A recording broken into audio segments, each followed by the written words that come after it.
John Reeves.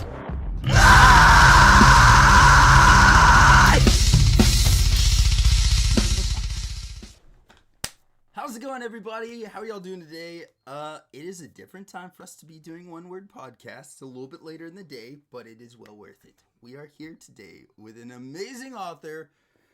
Not going to go into a huge intro because I'd like him to tell you a little bit about himself, but m.j.gallagher, and I believe he likes to go as Mo, I believe. So without any further ado, let's hop in and talk to m.j.gallagher. Pow! How you doing, brother? Hi guys, thank you so much for having me on, John. It's amazing to be here and be able to speak with you. So yeah, I'm delighted. I'm on UK time, hence the sort of weird time for your cast today. But yeah, thank you so much for having me. Heck yes, man. And it's also like, honestly, so we do a live stream on Twitch. It will also be live on or not live. We'll replay it back on YouTube as well. So anybody that wants to hear this podcast will totally be able to, just not be able to ask you questions in real life, I guess.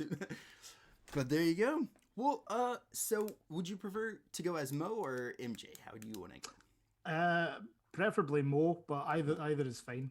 All right, well, we'll go with Mo then. Well, so for those that do not know, you are an author and you have recently written a book called Norse Myths that inspired Final Fantasy VII, which is like, yeah, there you go. You got the hardcover. I've actually got the hardcover. It's not even released yet. That's how up to date I am. Nicely done, sir. Mine has like little book ears all through it, and and like I've made notes. This is like, for anybody out there that is a big fan of Final Fantasy VII, or even if you have never played the game, this is like great introduction to it, and it covers it so well, man. Like, I've been reading it, and literally, like, I'll be reading it at night. We both have kids, so that's like that's my alone time, you know? And so I'll be sitting there, and my wife's over on the other side of me, and I'm like reading, and I'm like, I never knew this. What? Like, I don't know. It literally, there are so many parts in this book that have like opened my eyes to something that I didn't even know about my favorite game ever. So thank you for that. No, my pleasure. I'm delighted that it's been able to bring anyone some pleasure. So thank you. I appreciate that. I guess. Well, why don't you tell us a little bit about you first, how you became an author, and yeah, go from there. Sure. I actually became a writer just by mistake, believe it or not. My university degrees in mathematics and economics. I had no real interest in going down a career route as a writer. I got Final Fantasy VII shortly after it was initially released in the UK back at the end of 1997, and you know, I think just because of the age I was at the time, you know, it was sort of my informative years. It helped to shape my understanding of the world. And one day, you know, my English teacher just set some homework where, you know, go and write a few pages about whatever you want. Just, you know, for the purpose of it was just to test your writing style or grammar or whatnot. Yeah. So that evening, I happened to be playing Final Fantasy VII, and thought, oh no, like, actually I have to do this homework. And it was like a light bulb moment of, I'm actually just going to write about what I'm doing in the game and you know, pretend it's like a scene from a book. And that's really where the whole thing started. I wasn't familiar with the concept of fan fiction at the time. Yeah. But I wrote this scene, and it was actually it was the scene where the party first meets Sid Highland. Yeah. Aboard the rocket. So that was the first ever scene I wrote, just by pure chance. But I realized that I really enjoyed it. So I did, the next time we were set the same homework, did it again, and thought, you know what, I actually enjoy this so much. I think I'm going to do it for my own personal that's so unique. That's such enjoyment. Unique... Yeah, it was just, you know, a total by chance that it happened. But I kind of started writing fan fiction, or Final Fantasy VII fan fiction, which was just a novelization of the game. And the more I wrote, the more I enjoyed it, and the better I sort of felt I became. And eventually got to the point where I was confident enough to post it online. And when I did, it got quite a lot of positive feedback. Hmm. Um, and I just continued with the project for a few years and never really sort of thought anything too serious about it. Hmm. But back in um, kind of 2010, 2011 time, I actually went traveling around the world and ended up settling in New Zealand. Ah, beautiful And place. yeah, New Zealand is one of the best countries in the world. It's absolutely glorious. But I stumbled into a job where they wanted me to be a travel writer for the sort of cruise ship company. Yeah. So they sent me all over New Zealand and into the east coast of Australia and all over the states. Hmm. And it was a really cool job. That But sounds very the cool. but it was the first time that I was actually getting paid, as a professional writer. I Hmm. think at that time I thought, well, actually, maybe there's something to this. Maybe I can take this a bit more seriously. Yeah. So after that, I sort of reformatted my novelization of Final Fantasy VII and released a couple of volumes of that, and that got me involved with Kupocon. Hmm. I'd spent quite a lot of the content was posted on a website, the livestream.net, and prior Yes. to that, its predecessor, adventchildrenforums.net. So Hmm. I'd made quite a lot of friends online Hmm. within that community, and one of the lead organizers within Kupocon, Alan Kenny, also came from that community. Hmm. So they invited me to the first UK event and asked if I would be willing to sort of allow them to give my first novel away as a sort of VIP gift. Yeah. And That's so cool. the event was in London, which Hmm. I live in Glasgow, Scotland, which is about 500 miles away.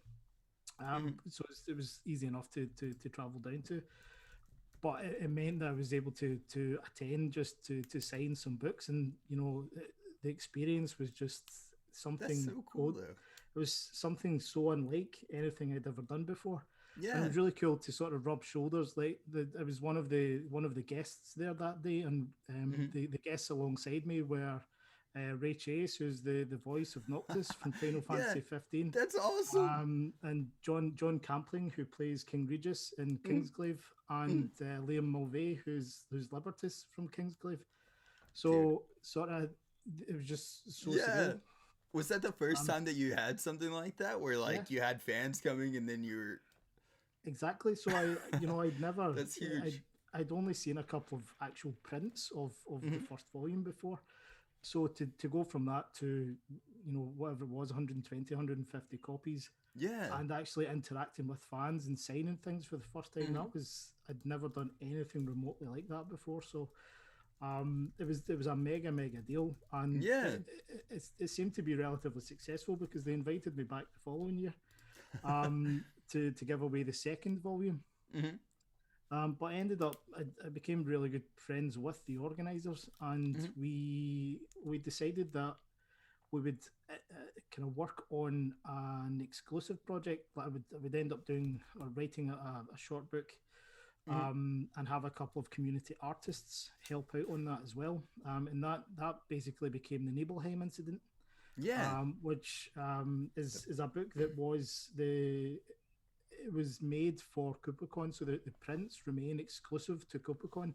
It hmm. can be downloaded for free, just off my Patreon, so everyone has access to the book. But the actual prints themselves are quite a limited edition Hmm. um, kind of item. And by that point, we released the Nibelheim Instant, and that was just something totally different. I felt that I developed as a writer by that point. Yeah. I was getting some recognition for it online. Eventually, won an Hmm. award for it, and it was starting to get to a point where actually maybe there's something to this. Maybe I can Yeah. take this a bit more Take this full seriously. time. Yeah. So I helped out another author from the States, Micah Rodney, and we produced a Final Fantasy VIII novel for Hmm. Kupocon. And I sort of decided that for some of my own projects, and also I've got an original superhero fantasy Hmm. series that I'm very slowly working on. But it's a lot of that draws from mythology, and the first book draws from Norse mythology in particular. Hmm. So I did have a sort of base understanding of Norse mythology when I was a kid, and when you get to the level where you're playing almost every single Final Fantasy game that's released, you start to see the recurring Yeah. names, the recurring themes, and whatnot. So from Final Fantasy VII, that was my actually the first game I Mhm. ever played. So I did recognize Midgar, I recognized Odin, Mhm. um, but thought nothing of it. But when I started doing my research for my other project, I realized that hold on a second, there's a lot more to Yeah. this. They're like, yeah. So I thought, okay, well, I'll maybe just start writing a few little blog pieces about things I found that I personally find interesting. Mhm. And a few months went by, and I thought actually there's quite a lot of content here. Yeah. So I may as well just cobble it together and stick it in a book. Yeah. And at that point, I'd always produced books just for the fun of it, and made them available for free, because there was always the copyright issue. Mhm. So it never sort of dawned on me before that maybe I should take this somewhere where maybe I could benefit from it financially. Mhm.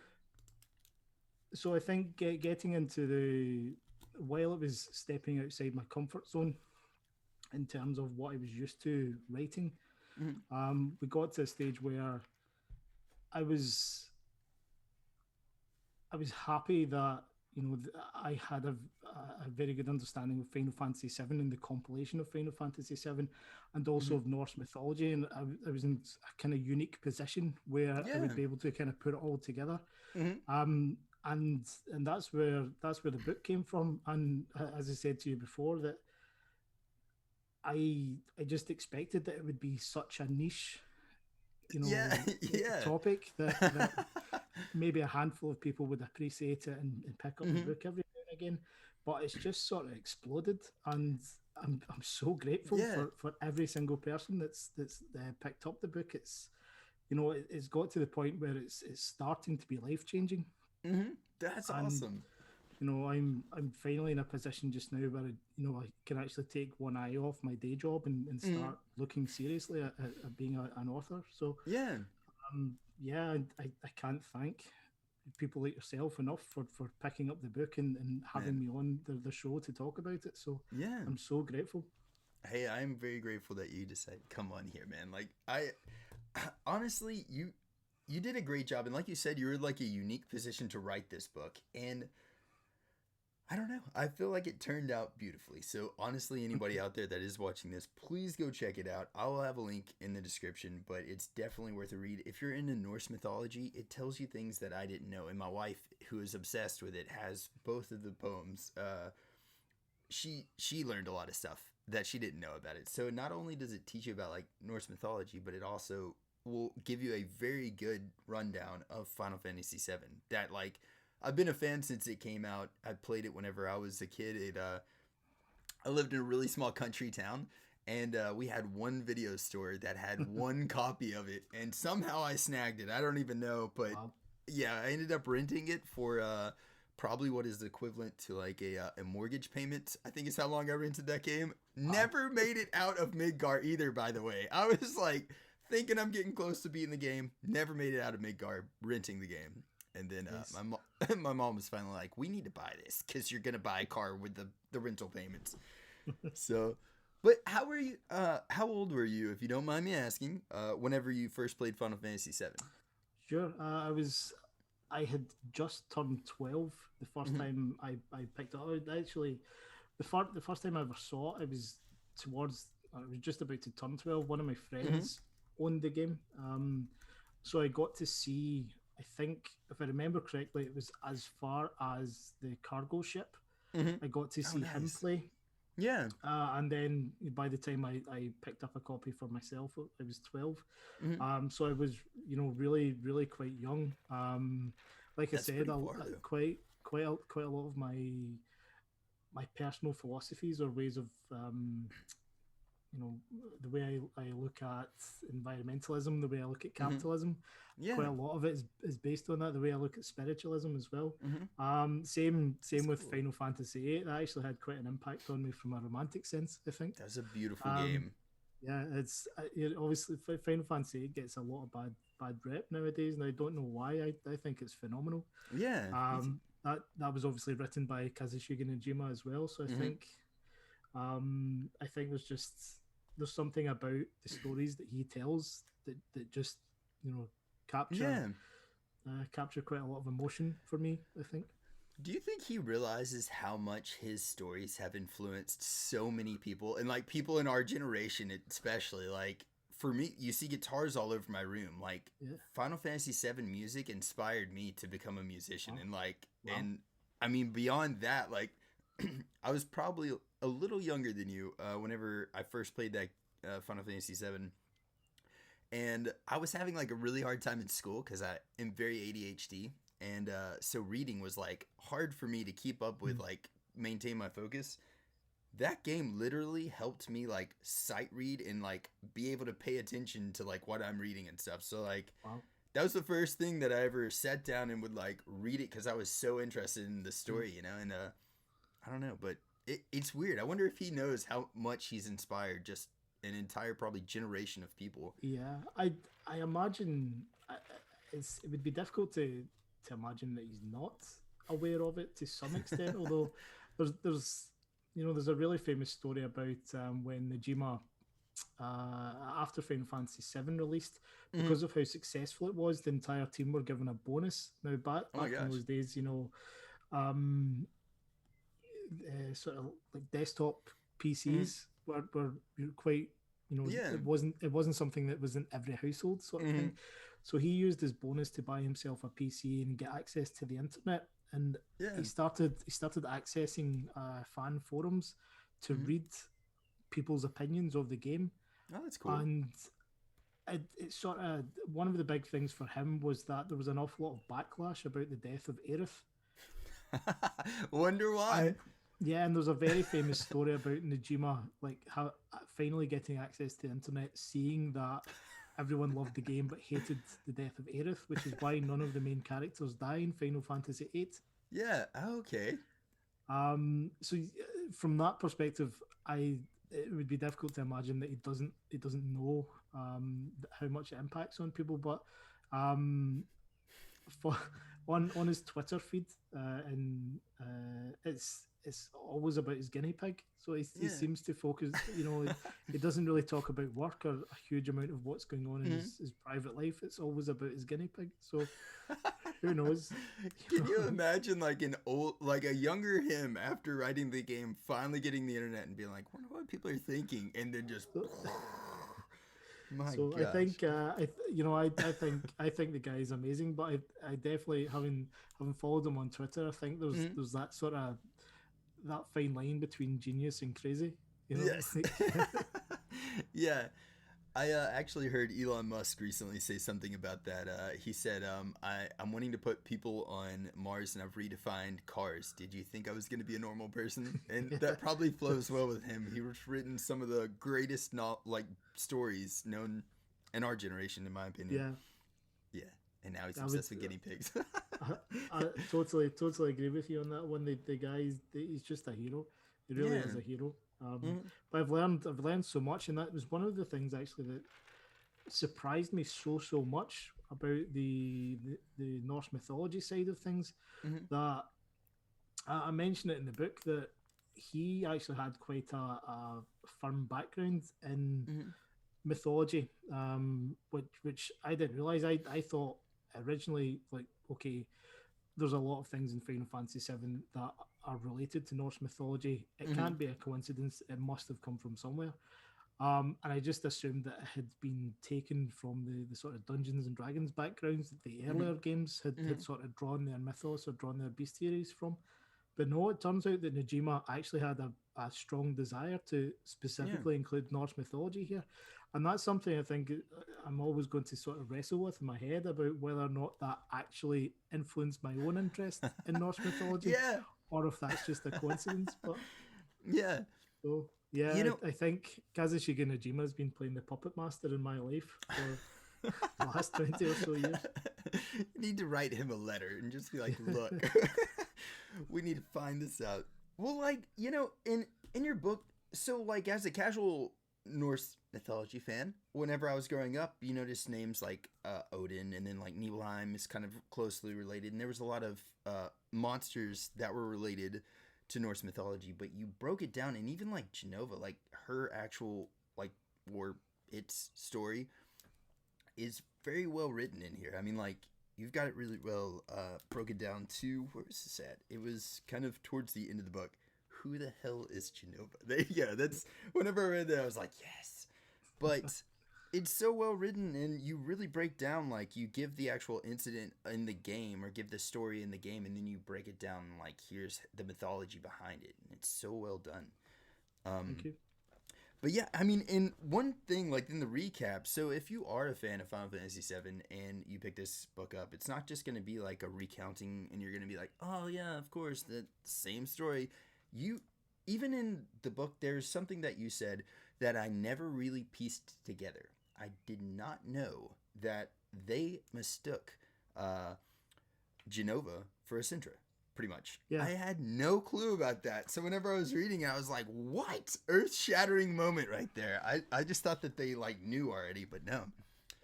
So Yeah, it's the whole it,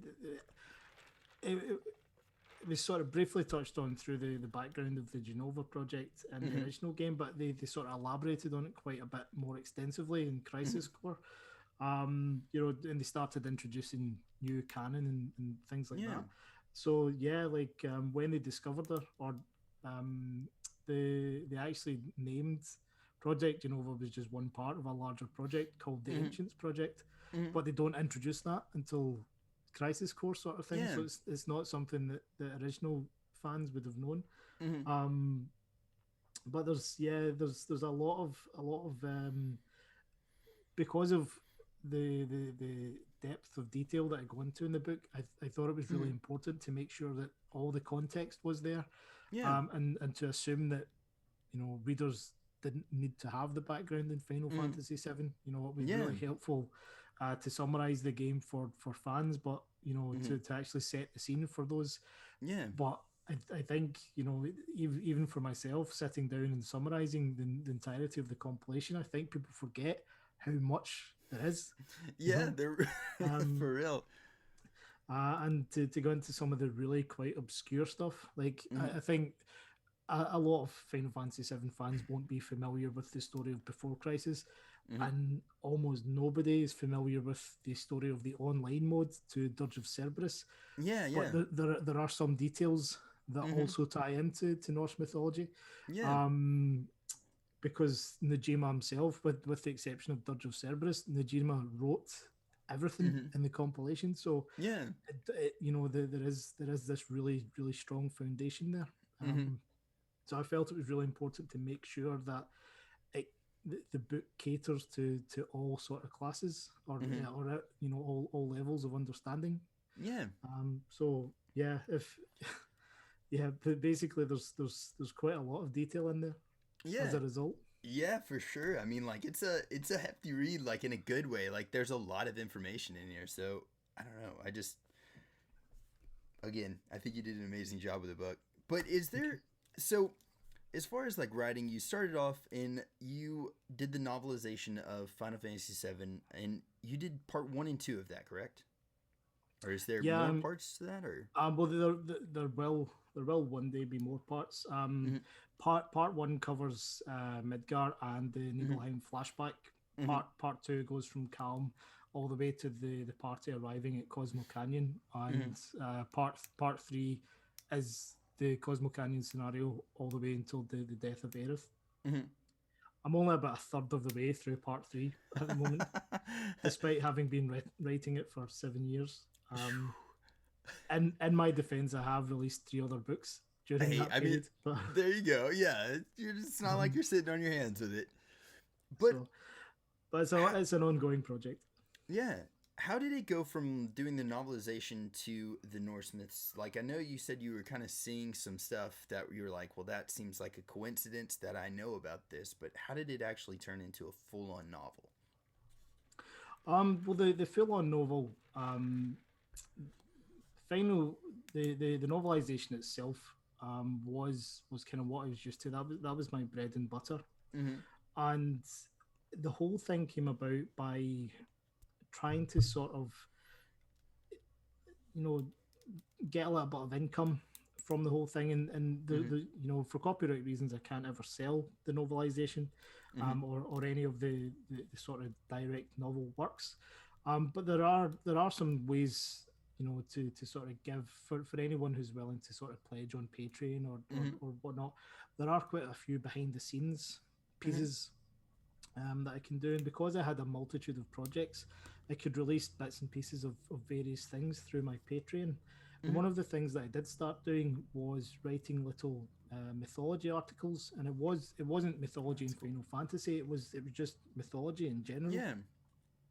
But I realized that a lot of people that were coming to my Patreon were specifically Final Fantasy fans, Mm-hmm. so I felt that it may be a good idea to take the knowledge that I'd accumulated from various types of mythology, not specifically Norse mythology, Yeah. um, and start tailoring the blog articles that I was writing to Final Fantasy games. So, I've got an entire series of articles that Yeah. eventually ended up focusing on Norse mythology, but it speaks about a variety of things. Mm-hmm. The Odin's appearance in the various games. There's a few different versions of Ragnarok, like Mm-hmm. Ragnarok's the This. final Eidolon, in Final Fantasy 13, for example. Mm-hmm. Mm-hmm. And all the way back to the original Final Fantasy, which, albeit it was based on Dungeons and Dragons, but like one of the Mm-hmm. towns is Elfheim, Yeah. which is almost directly derived from Norse cosmology, Mm-hmm. or even the Kraken was one of the elemental fiends as well. Mm-hmm. So there's every single game either connected to Dungeons and Dragons or actually connected to global mythology in some of the later Yeah. games. There's an awful lot that you can connect. Mm-hmm. So I started writing these blog articles, and when I'd accumulated enough Final Fantasy VII ones specifically, I thought Yeah. there's actually there is something to this. I'm not just Yeah. I'm not just going crazy. There is actually something here. So when I started researching that with the intention of putting it together as a book, Mm-hmm. this is when I actually found out about Najima and his history, and that prior to joining Square, he'd actually written a series of games called the Glory of Heracles, which Oh. is about Greek mythology. But so Yeah. he'd actually spent a fair chunk of his career before he joined Square Mm-hmm. working specifically in European mythology in video That's games. awesome.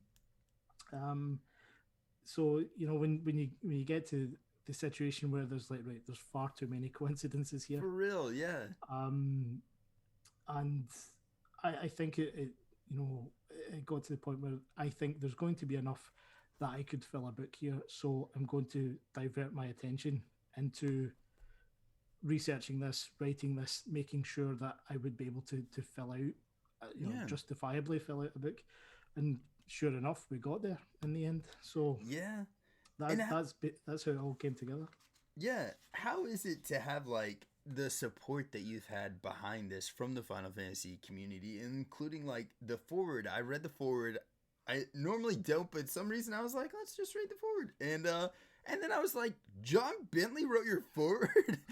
Awesome, man. How is it to have such like support behind you in the community? It's just a dream come true, because it's not. I'm not like many writers where you're sort of dipping your toe in the water. That Mm-hmm. what I'm producing is very specific, and it's for a very specific market. Mm-hmm. Um, and that gives me an awful lot of confidence. And the being around the sort of Kupocon community in particular Mm-hmm. has really helped. Like I spoke to you earlier on, I got to do my first book signing at the first UK Kupocon event and was Yeah. invited back, and we produced a book together. But it then started getting more and more that I was flown over to Toronto to do an event there, Mm-hmm. and was stopped in the street by someone who recognized me in Toronto, That's awesome. You're which like, even now it just blows my mind. yeah. Same did one in New York, New Jersey as Mm-hmm. well. Um, but when you're in a position where I still just see myself as just this daft little guy from Scotland who, just a Yeah. total imposter. Um, but the, the there's something to it, when you do actually start doing international conventions, and Yeah. there's an awful lot of international fans who've Hmm. come to the event to meet you. Yeah. That at that point you kind of think, okay, maybe there is something to Yeah. this. Yeah. So the Kupocon community in particular has been absolutely enormous for me, and I can't, again, I can't thank them enough for the support. But Yeah. in addition to that, it has opened a few doors in terms of being able to start interacting with people like John Bentley, um, Hmm. who are the voice of characters that we know and love, and that um, yeah, it seems crazy. It just seems surreal. Like John came over to do one of the conventions in Hmm. Glasgow in Scotland. Yeah. And the day before, like, I took him to my friend that I lived with years ago, now owns a tattoo studio. So we took John to Oh, get nice. tattooed Oh, you guys by. got a tattoo? Well, John did. John got a tattoo by Kaylee Henderson, who's the artist of Norse myths. Um, She's got some beautiful art in here. Like seriously, I think it's Odin. Is it? She's got one of what Odin that I saw. what? Yeah, so the pieces are amazing. Kaylee owns her own tattoo studio in the Ah. north of England, and Mhm. after John got his tattoo, I took him out for the day around Glasgow, and it was just Yeah. like, this is insane. That's very cool. Um, but it means as a result of all this, there's kind of like a legitimacy Mhm. to what I'm doing. 100%. Yeah. So it's nice to be in that position where I can say, well, actually, I'm a writer or I'm an author, but Yeah. well, I've actually got something to back it up now. Yeah, So for real. yeah, it's like I said, this book in particular has been quite life changing. But the Mhm. entire experience from the first Kupocon onwards Mhm. has, it's given me a platform to go ahead and meet new people and have the confidence to do it, and you know Yeah. finally being the sort of road that I want to be on. So I'm very, very grateful for everything that's happened. Yeah. So you're talking like with working with Kupocon, you're like full on staff writer with him, right? Like Um, now, or do you kind of? in terms of, I'm a content creator for them, or I would Hmm. class myself as a content. I'm very, very good friends with the organisers, and Alex Main in particular. Hmm. So they commission the work that I do for them. Hmm. But the staff are separate. They're the sort of day to day management of the Hmm. organisation itself.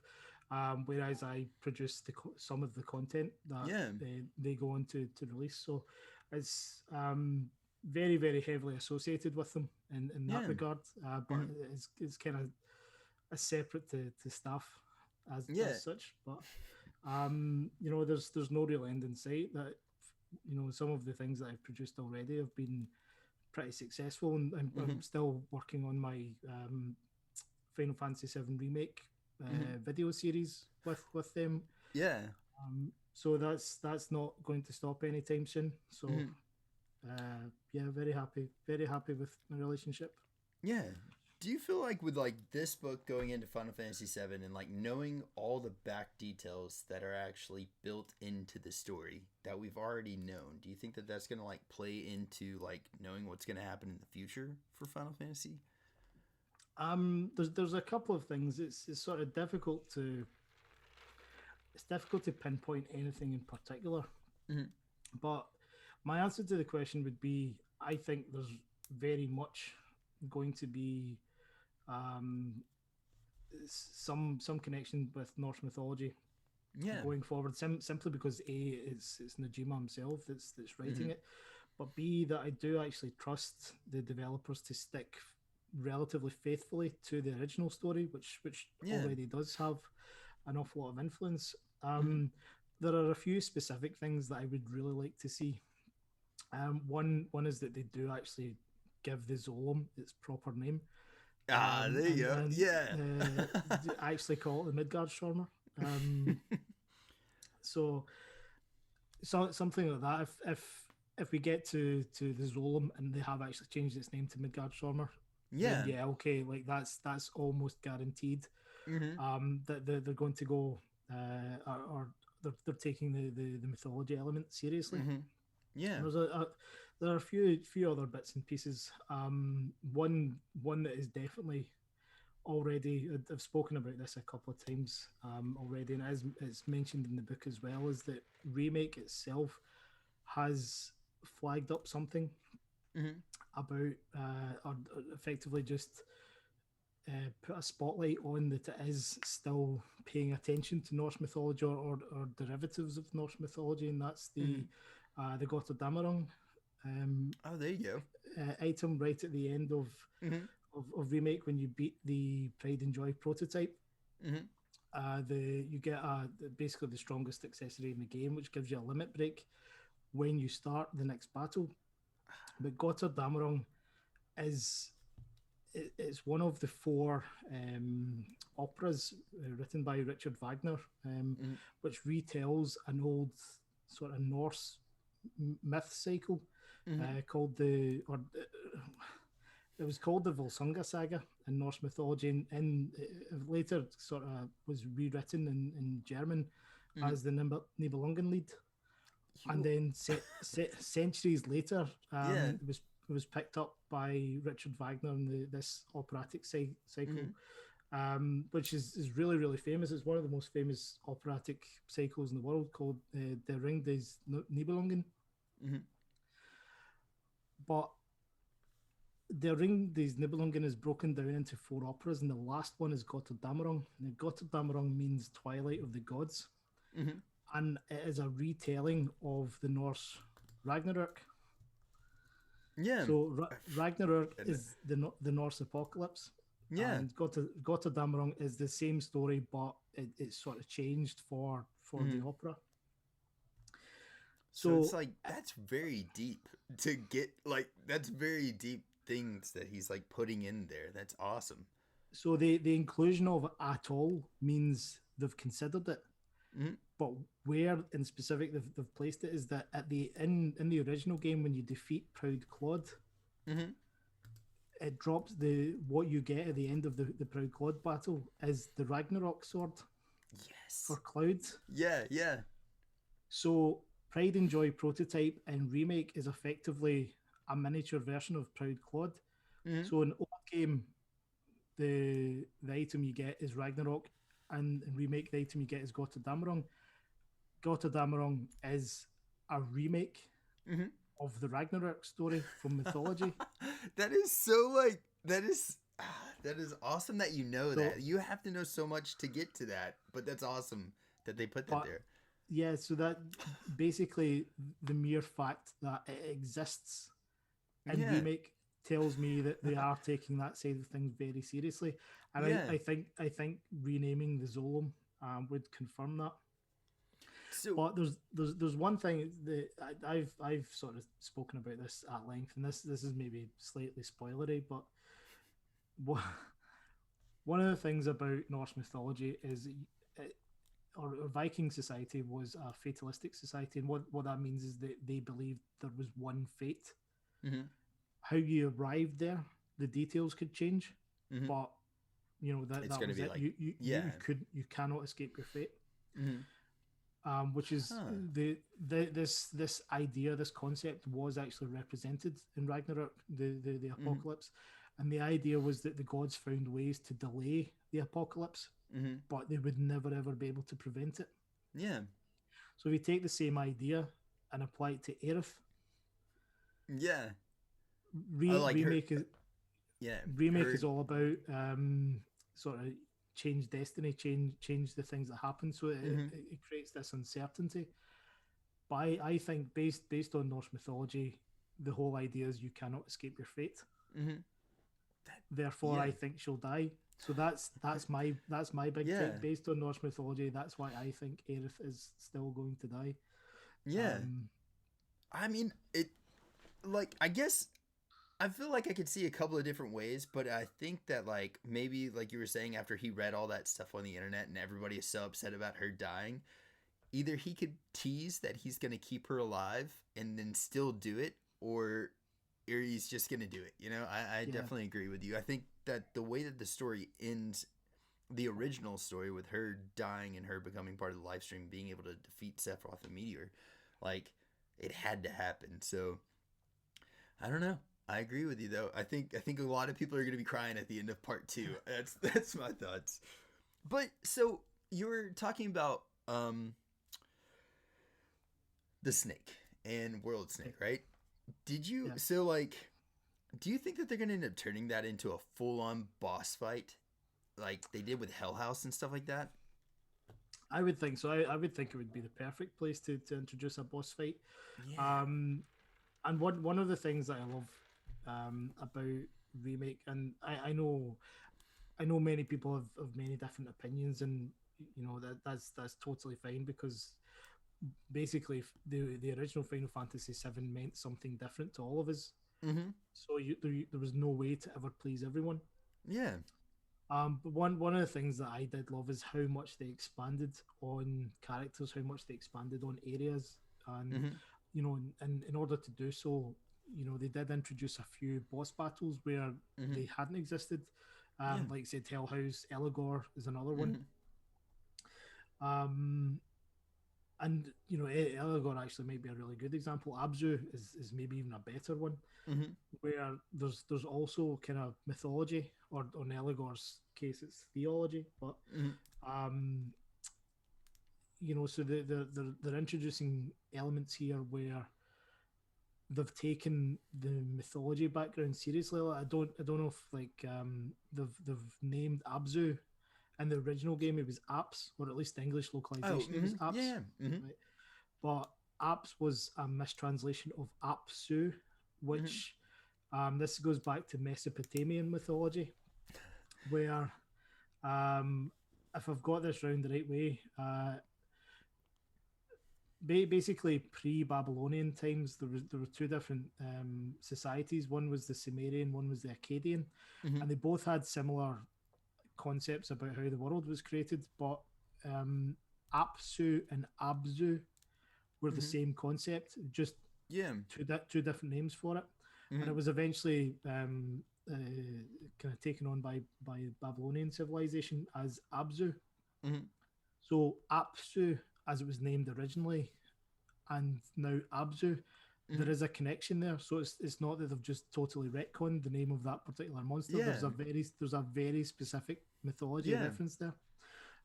Same with Eligor. Eligor was one of the kings of hell, Mm-hmm. and sort of demonology. But there's an awful lot of, you know, the moves that he uses, or the, you know, that he's controlling the ghosts and all that. Like it Mm-hmm. all ties into this demonology. So Yeah. it all tells me that they're taking this seriously. Yeah. So what it means is that kind of in the next part, I'm fully expecting them to have the same level of detail Mm-hmm. in part two as they did in part one, which means that you're going to open up a huge amount of, like the swamp, for example. Mm-hmm. Very possible Is it? they'll do the same Ah, thing, yeah. That. where the swamp is an entire zone or an entire chapter Mm-hmm. with the Zolom or Midgar Storm Mm-hmm. as the boss at the end of it. Yeah. Um, I think that would be an amazing thing to do. You know, because the way that things play out, like in the original game, for example, the sewers are only like 2 or 3 screens, Mm-hmm. but you get an entire chapter out of it in Yeah. remake. So there's no reason that they couldn't do that That would be an with the amazing swamp. idea. I don't know why. Yeah, I've never thought about that, but that's an awesome idea. So I'm very hopeful that that's the direction they'll go in, and I'm Yeah. very hopeful that they'll have the same level of detail. Mm-hmm. And I think if we get to the swamp, and I like I said, I think if they do have the Zolom correctly named as Midgard Stormer, Mm-hmm. it will settle, like, okay, they're actually taking this really seriously. Yeah. The whole thing's in good hands in terms Mm-hmm. of the mythology side. So yeah, I'm very excited about that, actually. Very, Me very too. excited. Have you seen a lot of the same mythologies in Integrate, like the new expansions that they're doing? Have you really dove into that from what Not so they've much. shown us? I guess. From what I've seen, there's nothing that jumped out at me, Mm-hmm. from a mythology sense. But it's there's an awful lot of similarities between what's going on in Intergrade and what happens in Dirge Mm-hmm. of Cerberus. Dirge of Cerberus Yeah. doesn't have a huge amount of Norse mythology. It does have some Greek mythology in it. Mm-hmm. Um, kind of in terms of the story of Hercules or Heracles, Yeah. and the trials that he goes through. So there is an influence there. And like I mentioned before, Najima didn't actually write Dirge of Cerberus. Mm-hmm. Um, so from what we've actually seen of Intergrade, I'm massively excited for it. Yeah, Or me too. intermission in particular. I'm massively excited for Mm-hmm. intermission, but there's nothing that's jumped out at me as that's a mythology reference. Yeah. So there might very well be something in there Mm-hmm. when we get to it, but nothing that's Yeah. I've at least I've noticed so far.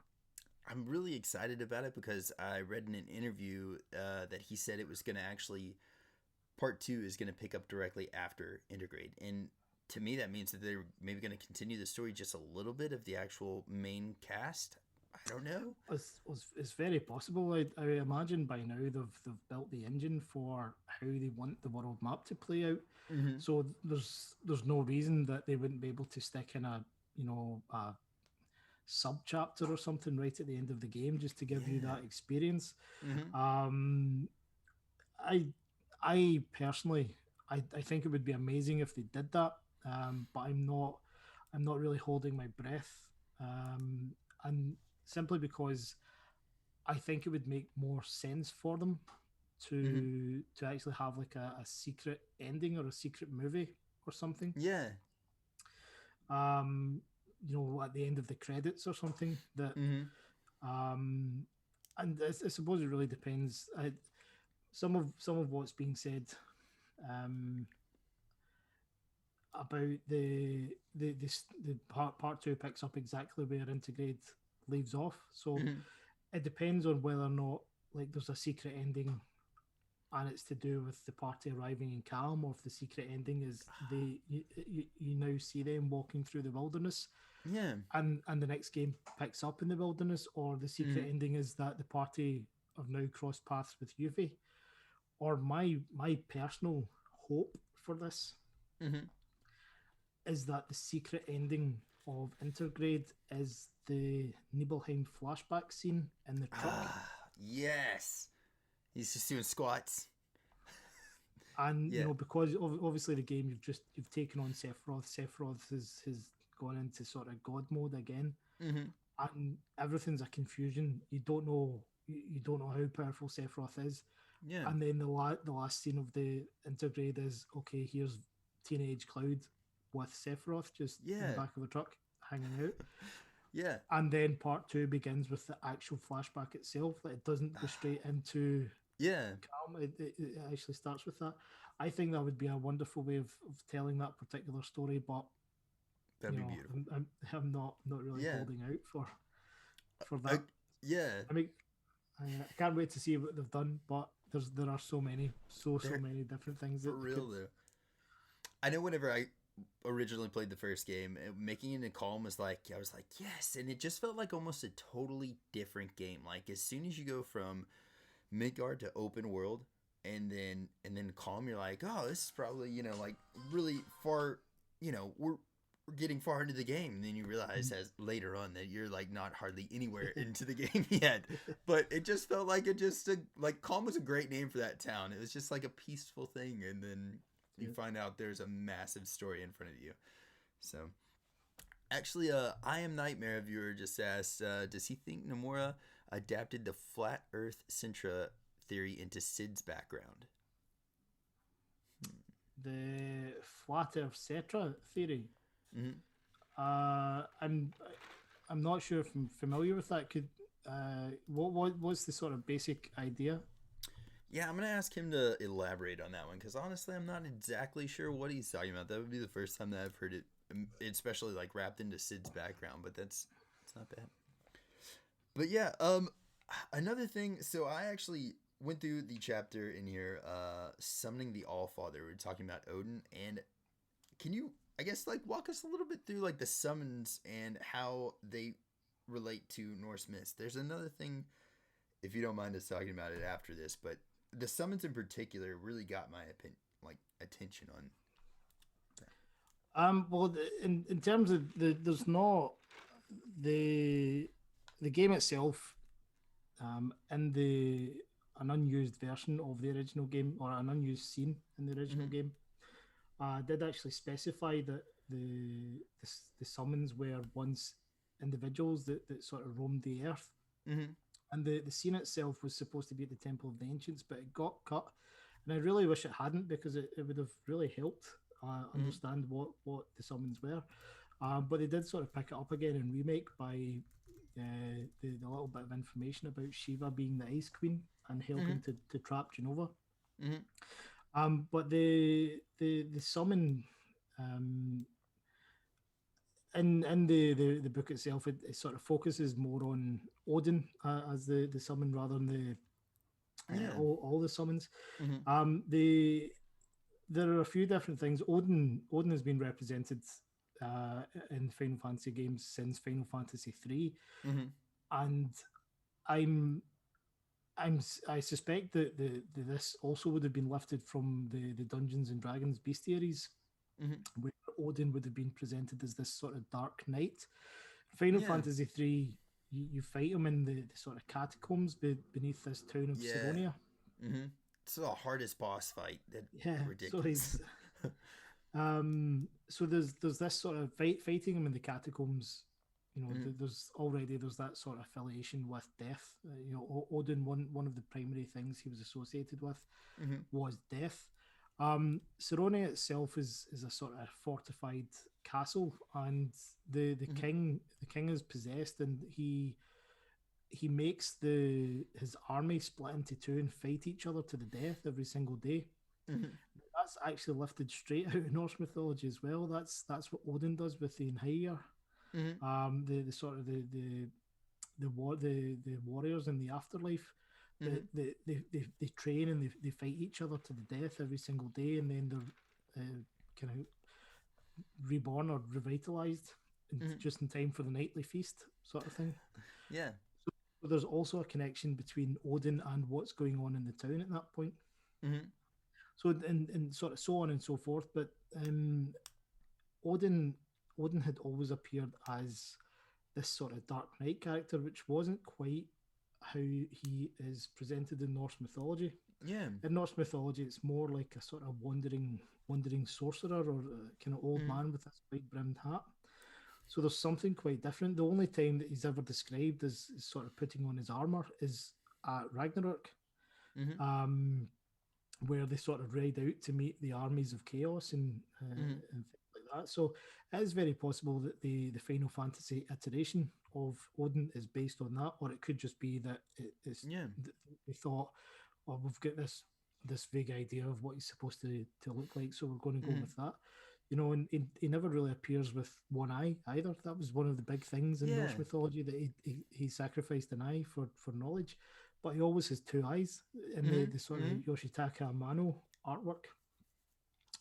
He had two eyes, so you know it does misrepresent Odin in Final Fantasy, but there are still ties. Like he still uses the lands Gungnir, or Mm-hmm. in the original Final Fantasy VII, or the English localization, it was mistranslated as Gundulans.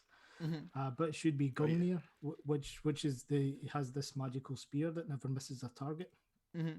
which is why in Final Fantasy VII the Gunge Lance always hits. It will Yeah. never Yeah. miss. Mm-hmm.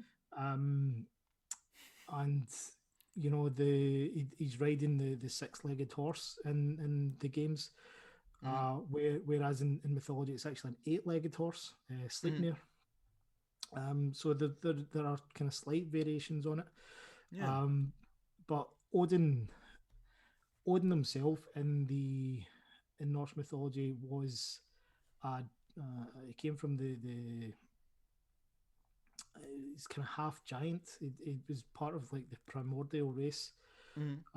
It was a race of gods and a race of giants, and they sort of Yeah. interbred, and him and his brothers were there. But this was before humans or other gods or whatever existed. Hmm. And back then there were only two worlds. There was Muspelheim, which was the world of fire, and there was Niflheim, which is the world of Hmm. ice and mist. Hmm. So he comes from a time where Niflheim and the sort of ice and the coldness there um, really played a large part in the origins of the universe. So to then associate him with Hmm. Nibelheim Hmm. in the game, or to And put it's him in with like Vincent. I talk a little bit in the book as well about yeah. Vincent Valentine being connected to the Berserkers. Hmm. So that when you open the safe in Nibelheim, you get two Hmm. things: you get the Odin materia, and you get the key to Vincent Valentine's Yeah.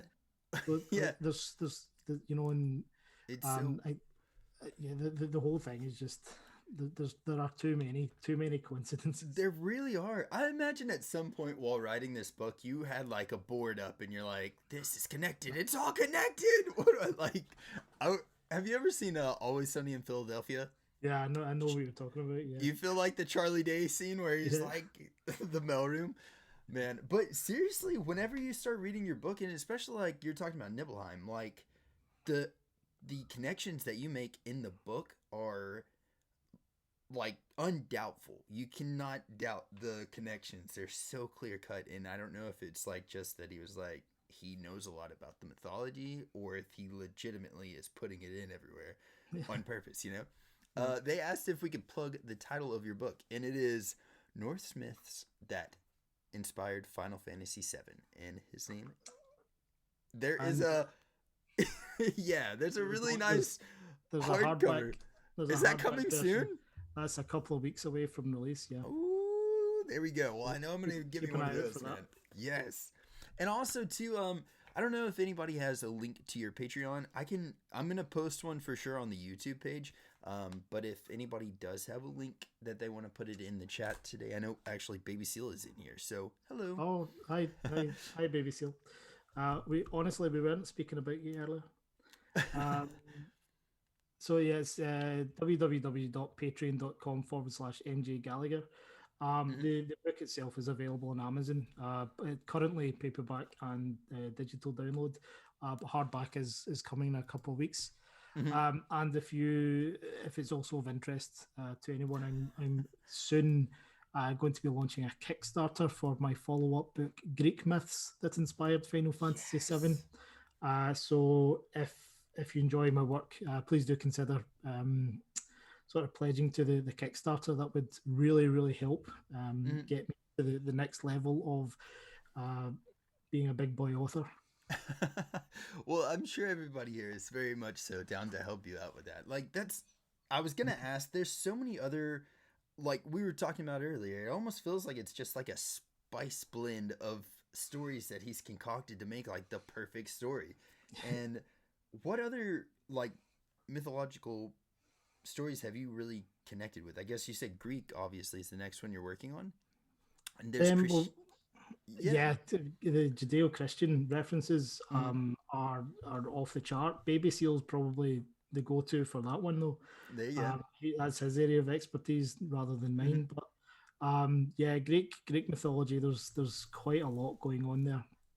You know, Yeah. just a lot of the terminologies. For example, um, well, the terminologies are things that have existed throughout the Final Fantasy games, but Mm-hmm. the way that they've been utilized in Final Fantasy VII in particular are quite quite cool. Like, just off the top of my head, the big story in Dirge of Cerberus, as I mentioned, there are quite a lot of Greek mythology Mm-hmm. in Dirge of Cerberus. The Chaos in Omega. Yeah, Omega yeah. Mm-hmm. in Greek means the end. Chaos was what existed before anything. Mm-hmm. All things came from chaos in Greek mythology. So there's a story to be told, you know, because that is effectively beginning and end. Mm-hmm. And one of my personal favorites is the connection between Genova and Gaia's Cliff. Mm-hmm. Is the backstory is that the meteorite that was carrying Genova struck the planet Mm-hmm. and created the crater which Gaia's Cliff is now at. Mm-hmm. Gaia is effectively in Greek mythology the Mother Earth figure. Mm-hmm. And Gaia, of course, later being used as the name of the world. Mm-hmm. But in Greek mythology, in one of the principal origin stories, there's the Mother Earth figure Gaia and the sky god Uranus. Mm-hmm. There's quite a violent relationship between them. As you know, the first generations of gods and the first generations of monsters came from their union, but it's not always something that Gaia wanted, Yeah. sort of thing. So there's the malevolent element of Genova Mm-hmm. is sort of represented in the meteorite striking Gaia. Yeah. There's part of this is that, you know, some of the first children that she had were like hecatoncheires or cyclopes, like Mm-hmm. actual monsters themselves, that were released into the world. Or one of the stories is that Uranus was so jealous of his children, or so fearful that his children were going to slay him, that he swallowed them all. Yeah. Mm-hmm. So five of them he swallowed, and the sixth one, which was Kronos, like Mm-hmm. managed to escape, and Uranus swallowed a stone instead. But we're then in a situation where, in the game, you know, you discover that the impact crater where Genova struck the planet was Gaia's Cliff. You go in, Mm-hmm. and when it all hell breaks loose and Sephiroth summons Meteor again, Mm-hmm. Gaia releases weapon. So, or she, specifically, at Yeah. least in the international version, she releases five weapon, Mm-hmm. which sort of coincides with the five Oh children, yeah. the Yeah. five titans that Uranus Yeah. swallowed. So when you kind of start putting things together like that, and obviously the summons that are used, there's quite a few Greek ones. Mm-hmm. Typhon is one, Phoenix, Mm-hmm. Hades, There's Titan. so Titan many. Oh my gosh. Um, Titan is a bit sort of ambiguous because there was no character called Titan. The Mm-hmm. Titan was a generation of the Titans were a Mm-hmm. generation. So I'm kind of interested to look into that to see whether or not the Titan that appears in Final Fantasy VII is Yeah. maybe associated with Atlas, or Mm-hmm.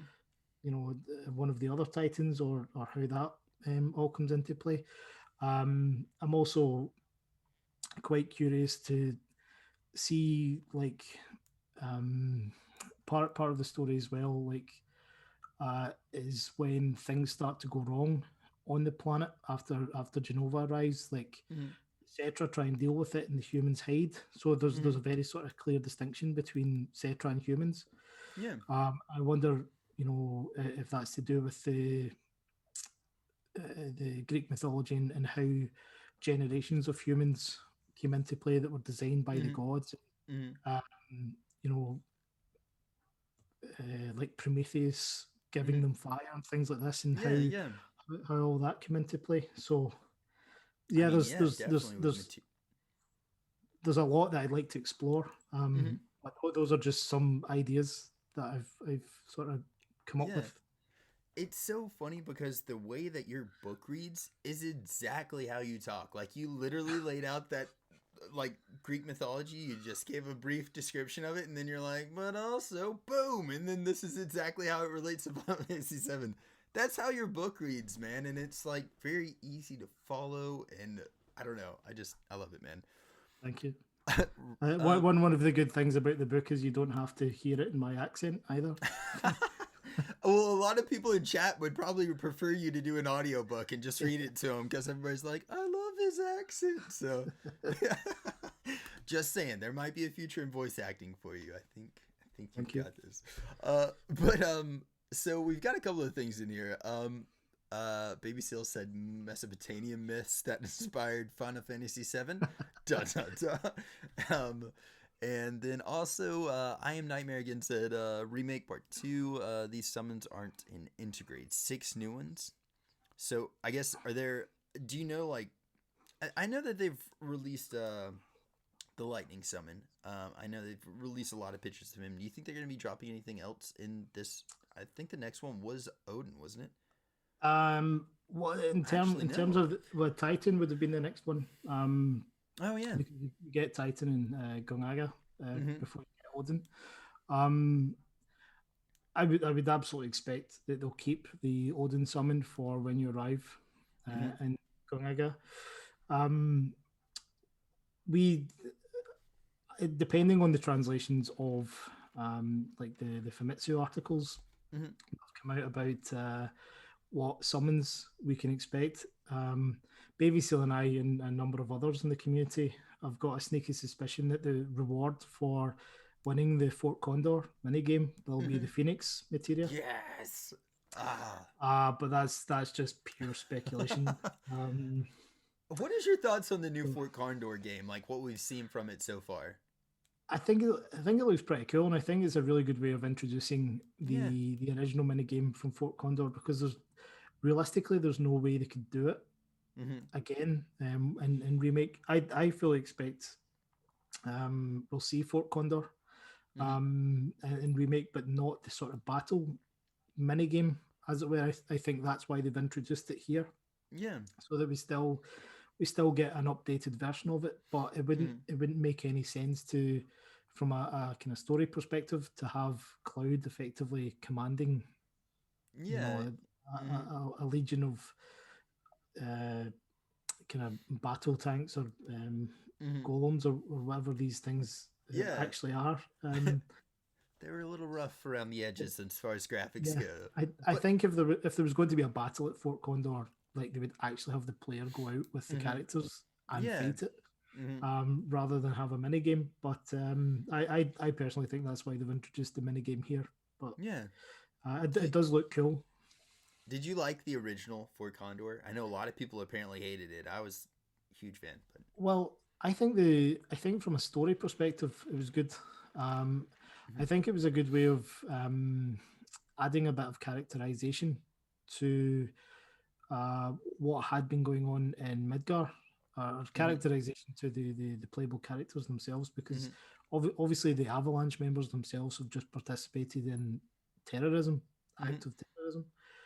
But here we're in a situation where these guys are they've created this stronghold and they are Mm-hmm. fighting Shinra, but they're doing it in a sort of non-militant way. Yeah, As yeah. such, there's limited violence. Mm-hmm. Um, so I think it's a good bit of development of okay, here's a different way of looking at how you could fight Shinra. Yeah. And of course, when you get to Cosmo Canyon and there's all the sort of philosophical ways or Mm-hmm. non-violent ways that are introduced. Um, you know, that's a third way of addressing it. So I personally hated the minigame in the original, Yeah. but I felt that from a story perspective, Fort Condor was necessary because it Mm-hmm. actually grounded quite a lot, or at least it made the player maybe take a step back and realize the severity of what Mm-hmm. they had been doing during the Midgar scenario. Yeah. But that was just my take on it. Yeah. I just remember whenever I was playing it, I think maybe I was young enough that I was like, yeah, like gotta keep him from getting on the tower and like, but I'm excited to see how this works and I think they're probably gonna end up doing some kind of trophy related system in the game like they did with the darts kind of, Yeah, fingers crossed. very possible. I think it's a cool idea. Yeah. I really do think it's a cool idea. But I again, my personal opinion is that it almost confirms that the mini game is then not going to appear Mm-hmm. at Fort Condor itself. Yeah.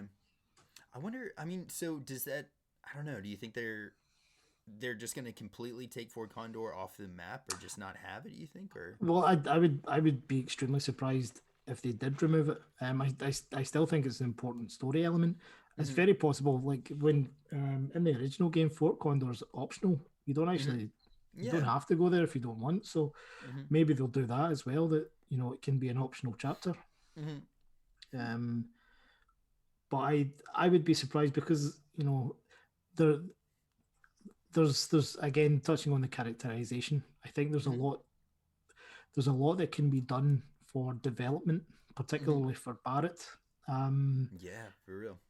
but I mean, it's another location that they would be able to squeeze a whole chapter out of if Hmm. they wanted to go down that route of, and if it's the same neck of the woods where you first meet Yuffie Hmm. in the original game, so there's the Yeah. possibility that there'll be a Wutai connection there, Hmm. and that's that will then introduce Yuffie's character a bit better. So Yeah. there's a variety of things they could do with it, and I Hmm. would be extremely surprised if they did leave it out.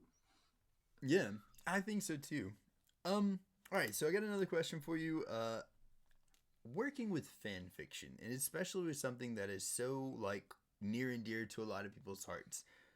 Like, what has been your take of it? Is it something that you would be like, you know, like good and bad? You're taking like, or is this something that you would like to stay in fan fiction or start doing more original stuff? What are your thoughts on fan fiction? I really enjoy fan fiction. I think, for I'm or my story is a good example of why fan Mm, fiction is a good way to get into writing, yeah. because you can practice your skill without having to necessarily worry about world building.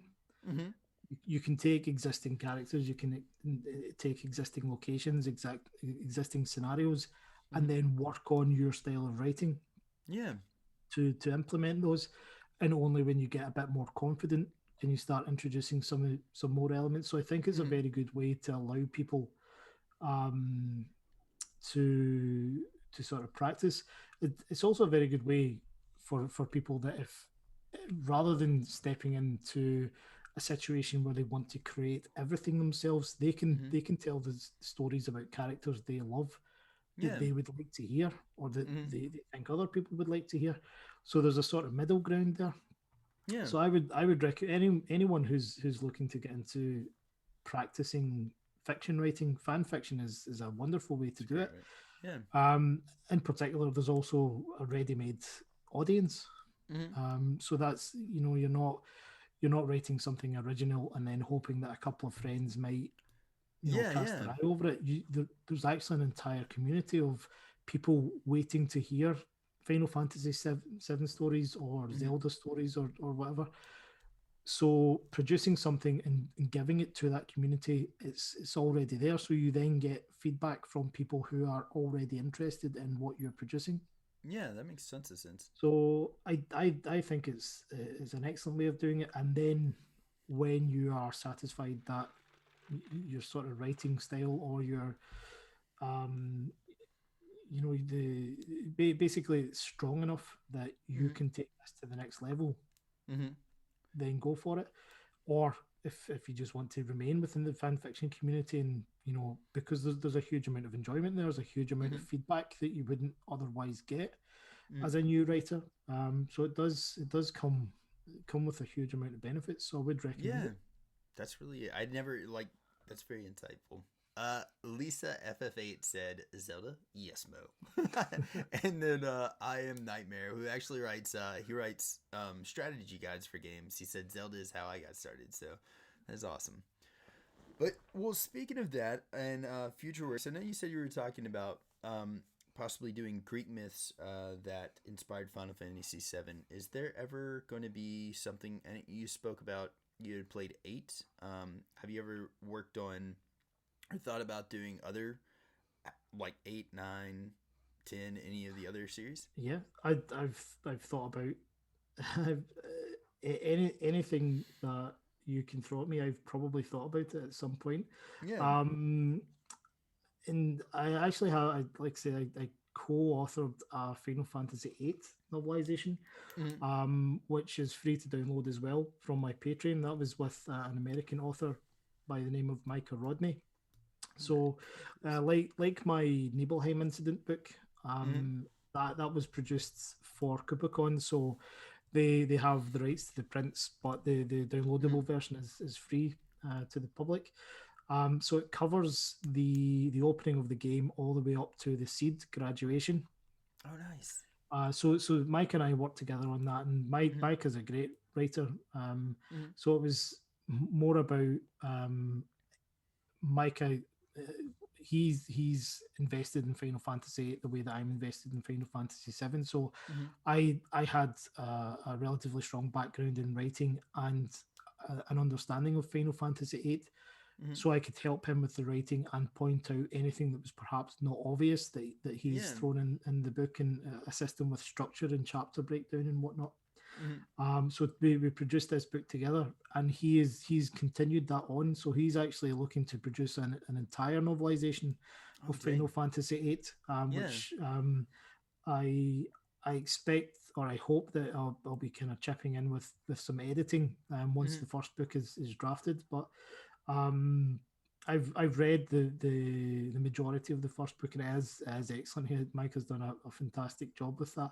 Mm-hmm. I think he was anticipating that we'd be able to release it at the end of 2020, but with everything that happened with Man. COVID, Yeah. that just went to hell. So with a bit of luck, the first draft of it might be finished later this year, Mm-hmm. with the aim of actually being able to release it uh, Yeah. either the end of this year or early next year. But there's a 200-page novel, Wow. or novelization of the Mm-hmm. start of the game, that is available right now to download for free.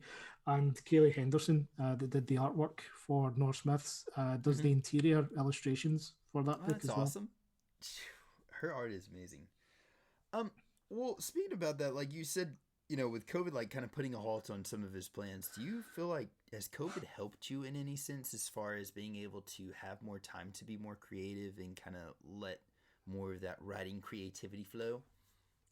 Yeah, I think I'm in quite a unique position where outside of the anxieties that come with sort of looking after your family, Yeah, of I've course. actually I've had a great time with COVID. Um, I'm quite fortunate. In my day job, I work with the British government, Mm-hmm. Oh, that's cool. um, and we already had the facility to work from home. So basically, rather than doing 1 or 2 days a week at Yeah. home, it was just okay for the rest of the year. You're now Mm-hmm. working from home.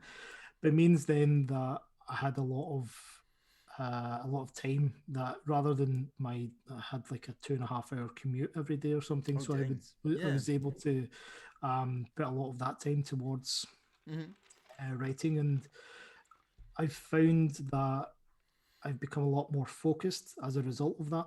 Mm-hmm. Um, the majority of the Norse Myths book was actually written prior to lockdown, Mm-hmm. but we sort of put a halt on it, mainly because Remake came out, and I didn't I didn't want to uh, not be able Mm-hmm. to play Remake. But I found that finishing off the book, marketing the book, and working Mm-hmm. on the Final Fantasy VII Remake videos for Kupocon, Mm-hmm. and other bits and pieces of projects, that is kept me very busy. And because I'm now in a position where I'm actually, everything is either commissioned work, or Mm-hmm. I'm earning off this book itself. It's assisting with, or it's actually got to the point where recently I could go a day less at my day Yeah. job, Oh, that's just cool. because the income is offsetting Yeah. what I would be earning. So it's absolutely a step in the right direction, and that Mm-hmm. itself now means I've got even more time to dedicate Yeah. to writing new content. So long may it continue. And the beauty of all this for me personally is that I want to talk about, and I want to write about Final Fantasy VII, and Yeah. we've got years and years and years of Final Fantasy VII content, and Yeah. it being in the sort of public eye. Mm-hmm.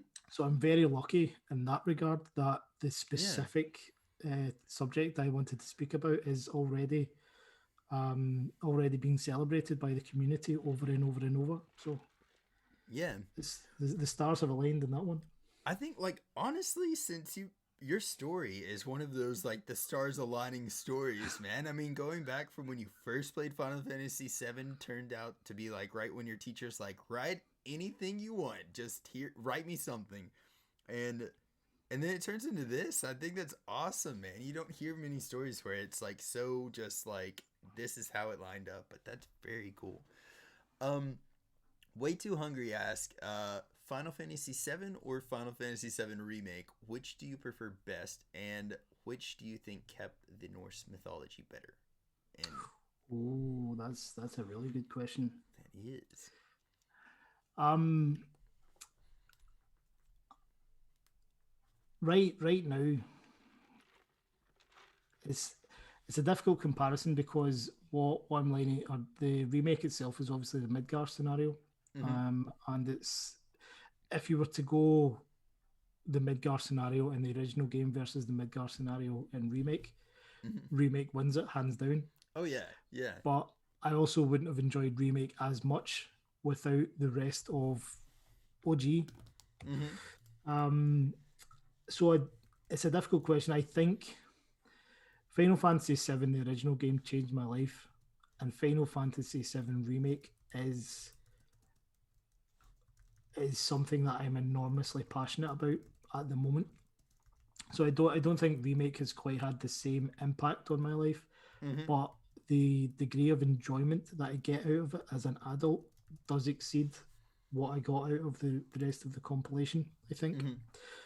Mm-hmm. So it's a difficult question to answer. I think they are actually on par. Yeah, I agree with you. I think, yeah. Um, in terms of mythology, again going back to the whole thing about you would have to compare the Midgar scenario over the two of them. There's Midgar itself is based on Norse mythology quite extensively. Mm-hmm. Midgard was the world of men, which was at the center of the universe. So Mm-hmm. the whole idea of Midgar effectively being the political and economic powerhouse and effectively the capital of Gaia. Mm-hmm. And Final Fantasy VII does tie in very nicely with that. Yeah.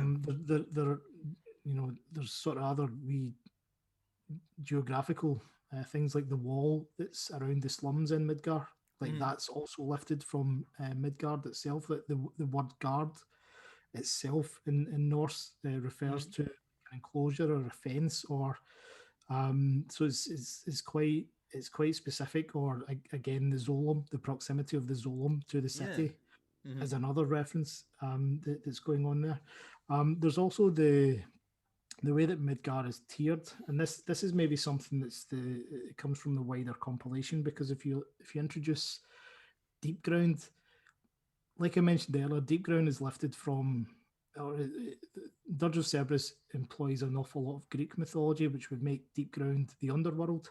Mm-hmm. So if you look at Midgar in this sort of three Yeah, tier yeah. system, underworld slums are the middle ground where the commoners live, Mm-hmm. and the plate is the top tier where the gods live. Mm-hmm. That sort of three-tier system is very common in sort of Indo-European mythology with this world tree. Yggdrasil, the Norse tree, is actually quite unique in that it's got 9 worlds, Yeah. rather than just the heaven, earth, and underworld that Mm-hmm. most mythologies have. But even Yggdrasil itself is actually split into 3 areas. It's split into the heavens, which is the branches of the tree. It's Mm-hmm. split into the middle region, which is the sort of trunk and the water that surrounds that. So that Mm-hmm. that includes Midgard itself, the world of men, and Jotunheim, which is Mm-hmm. the world of giants and stuff. And then there's the roots, which represent or part of the roots represent the underworld. Mm-hmm. Um, so when you look at Midgard itself through the lens of this sort of world tree Mm-hmm. um, cosmology, you can see an awful lot of similarities as well. So, Yeah. but um, that existed in the original compilation prior to the remake. So I wouldn't really be able to say that remake has introduced more mythology. It's Mm-hmm. just reintroduced the same mythology, Yeah. as it And were. mm-hmm. Yeah, I feel like it's probably really hard to compare those two because, the original has so much more story to actually give you so much more mythology in it. I guess we probably have to wait and see, like, Yeah, what they do but with the rest of the remake. but the Gotterdammerung thing that I spoke about earlier was That was an is, is an absolute yeah, masterpiece. that's something that, like, unless you pointed that out, I never would have known. But, like, I bet once you stumbled across that, you were like, what? yeah, that would have been one of those moments where I've been like, is he messing with me right now? Like personally coming at me with this. Let's see here. I like we've got he said, who would you say Cloud's character is based off of in Norse mythology? But I don't know that you really. Do you know what? There's a there is an answer to that. Or at least in my opinion, this is one of my favorite things about reading it or researching this book. There are a few connections between Cloud and Thor, but the connections are so wild that there's just no way that I would put it in the book. Because the intention or the book itself, you know, there's an enormous amount of speculation, but for the most part, I've tried to keep it sensible. So there's some things that were just too crazy. So this is like not. This is like not in the book stuff that we're hearing right now. Is this... it's not in the book, but as part of like the hardback edition is a sort of special edition. As part of it, there's some unreleased artwork and unreleased content as well. So like I'm talking about concepts that I haven't brought in the book for one reason or another, and explained why I didn't bring it in the book. So some of it is, you know, lifted from existing chapters, but some of it is totally different, like it's just not mentioned at all. So for the sake of spoilers, I'm not going to give too much away. My answer is that Cloud and Thor have an awful lot of similarities. I know that Final Fantasy Peasant, he and I discussed this as well. He believes there's an awful lot of similarities between Cloud and Balder. But I think I think for the sake of, because there's only a small amount of additional content that's going in, there's only like 30 pages or something that's going in the hardback. I'm not going to give away too much. No, I get it. But one of the things, actually, just one of the things that is in the book is the story of or one of the most famous stories of Thor is that he has his hammer stolen, and in order to get it back, basically it's stolen by a giant who insists that the only way he'll give Thor the hammer back is if he gets to marry the goddess Freya. So the gods decide to trick the giant by sending Thor dressed as a bride. So when you get to Final Fantasy VII, the cross-dressing scene has a huge amount of kind of reference there. Obviously, Cloud has to dress up, but specifically, Don Corneo is looking for a bride. And you know, like when you not so much in the original game, in Remake, you have to sort of give away your weapons. So when you're actually going in, like Cloud's not armed, and the entire point of Thor going in to retrieve his hammer is because he has no weapon. So there's quite a lot of fun parallels in there as well. That isn't, like, seriously, that is an awesome one too. Like, I never would have thought of that one, and just accidentally by Spider Striker in the chats. So that's awesome, though. That is something that we can look forward to reading to in the hardback, though. So yeah, there's a sort of mini chapter dedicated to the connections between Cloud and Thor in the hardback. So there you go. Spider Striker might have had no idea, but he was just tapping into something that's going to be in the book. So do you have like an idea on a release date when that will be happening? I'm hoping by the end of May. There's just a couple of minor things to put together. Yeah. But I'll just there's by the time it's ready, I'll only be like a couple of days notice of, okay, right. Yeah. That's it. It's out now. Like, yeah. But I think because it is a special edition version, it's got some extra stuff in there. Um, I'm not expecting that people that have read the full book to rush out and buy it or anything. But it's something different for collectors or for anyone who've been really quite invested in the project. That Yeah. so I'm really happy with it, and it's actually the first time the book that I held up. It's the first time I've ever seen any of my books in hardback, and I'm really pleased with the quality of it. So Yeah. that was cool. I know, like, whenever I was touring and playing music the first time that I got like a copy of my CD, like I was like, oh, I've done something, and like I imagine that's how you felt with like something like this as well too. But Yeah, it's such a good feeling. Yeah. yeah, I know you said that it's probably something that you wouldn't be able to do, but Kupocon, I believe you said, has had some of your earlier writings, like the Final Fantasy VII novelization. Is that ever something that we'll be able to get a physical copy of again, you think? Yeah, because of copyright Mm-hmm. limitations, I can't ever sell it. But um, I don't seek to make a profit on these anyway. So on my Patreon, you can either download the books for free in a variety of formats, Mm-hmm. or I've made the files available for people who want to actually just take the files and arrange their own printed copy. Yeah. So there's some instructions on how to do that, but I think the That's cool. instructions are actually slightly outdated. But it's a very simple process. It's really just a case of uploading the Mm-hmm. files that I've made available and ordering your own private copy. Um, Yeah. so I'm not involved in it at all. Again, just because I can't be. But Mm-hmm. it's the first two books and the novelization are available to arrange in paperback if Yeah. anyone wants to do it. And again, you'll just find it all on my Patreon. Mm-hmm. Well, there you go, man. I mean, I'm excited. I'm excited so much for the world of Final Fantasy VII, but knowing that you're there, like, to analyze all this stuff for us, and like, even people, I know myself personally, I've learned a lot from reading your book, and I know there's a lot of people in chat that are Final Fantasy VII fans that could learn a lot. But it's so cool that you're doing these really in-depth deep dives into the story, and like, you're picking up a lot of the breadcrumbs that I missed. So I'm very appreciative, man. Thank you. No, it's a pleasure. And again, it's I personally get a huge amount of satisfaction out of it. These are things that I am personally interested in, Mm-hmm. and I'm I'm just delighted that anyone else is as well.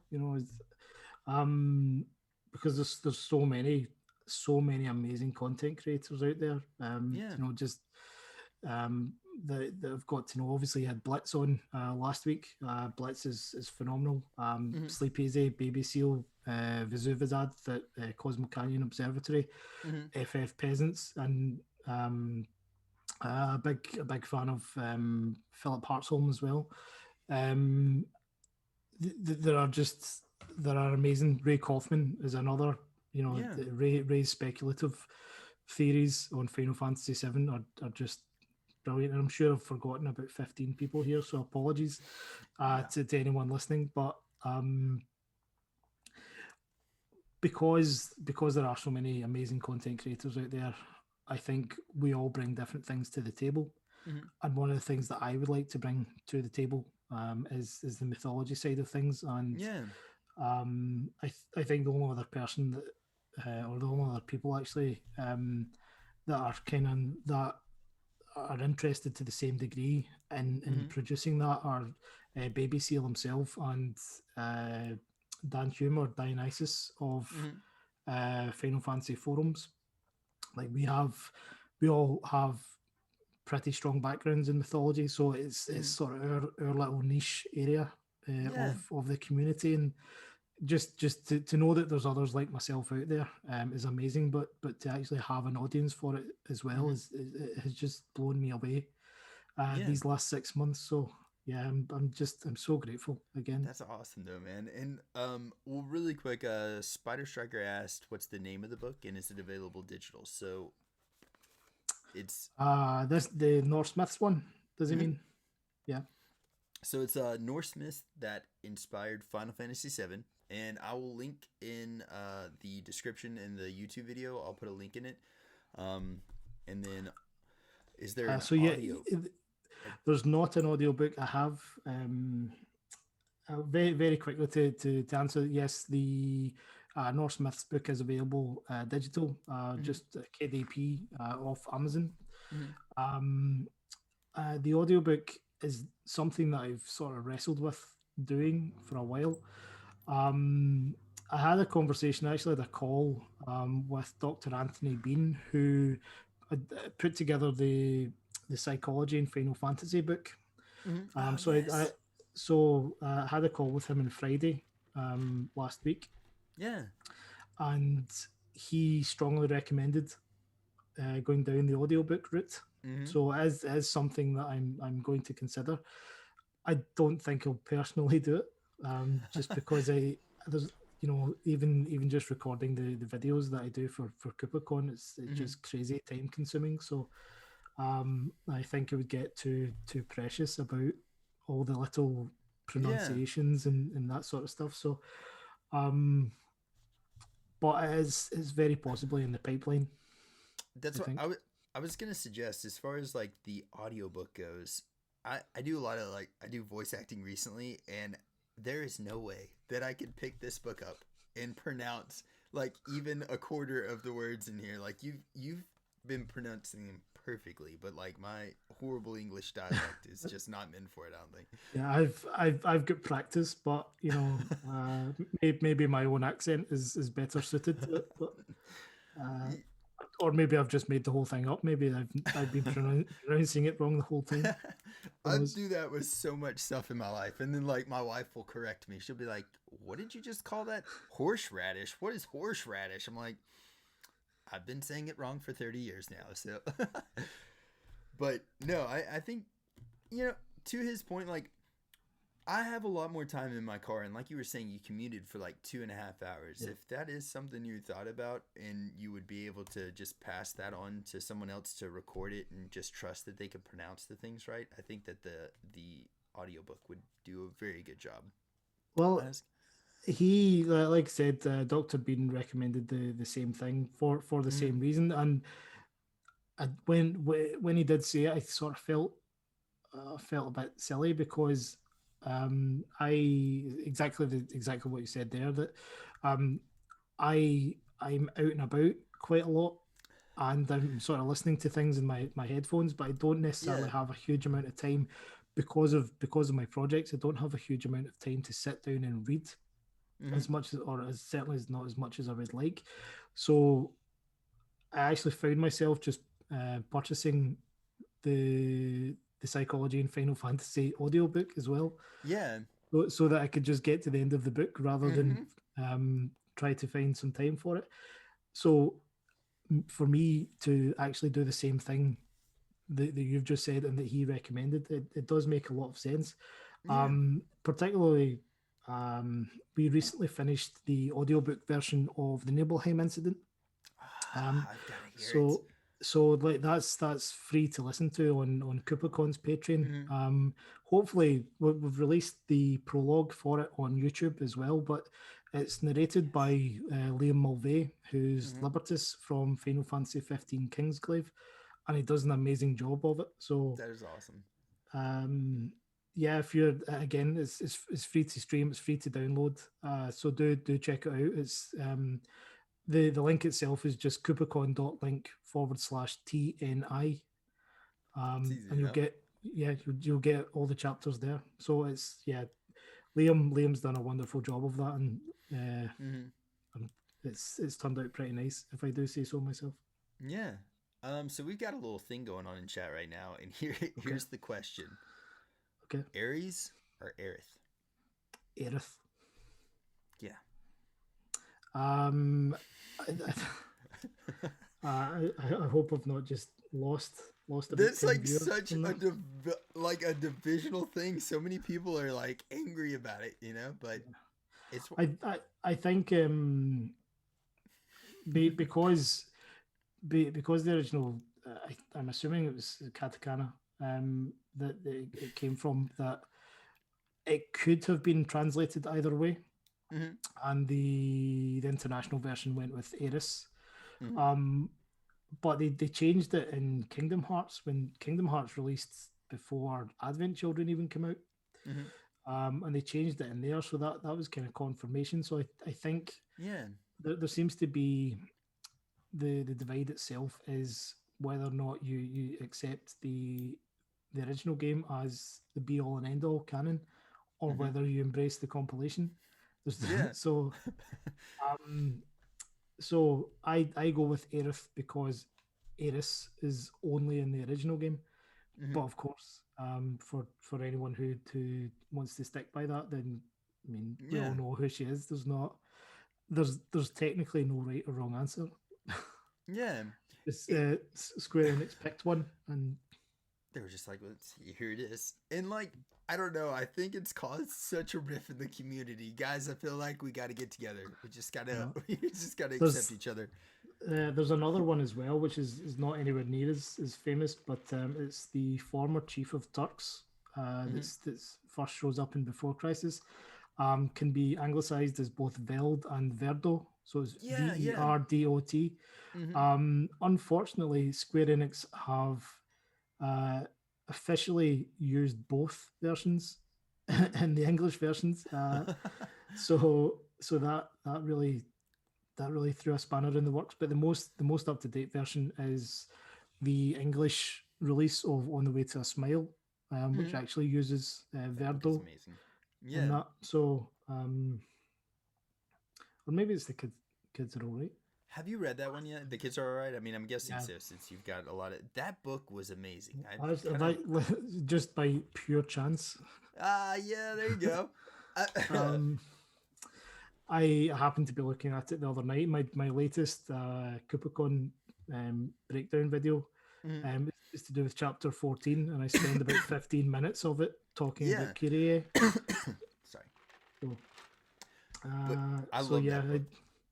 it's a fantastic book, and I would say to anyone, I personally preferred it over On the Way to a Smile. Hmm. And I think it's a great story, but you have to sort of go over the hurdle of Nojima's writing style. Yeah. So I think he's an amazing storyteller, but his writing style is it's quite an acquired taste, Isn't I that would weird? say.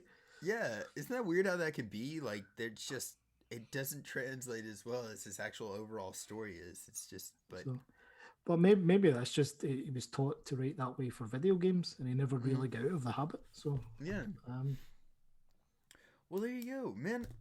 I know you've got to get, and I'm serious. Thank you so much for getting on here. I've been nerding out hardcore over your book for the last while, and I'm glad to finally get to sit down and talk to you about it. For real. it's been an absolute pleasure. I don't know if there's any more questions in chat. I've got a little bit of time left if there was anything else, um, They're but kind of going right it's now about just yeah. yeah, they're going about the spelling right now with the with Eris.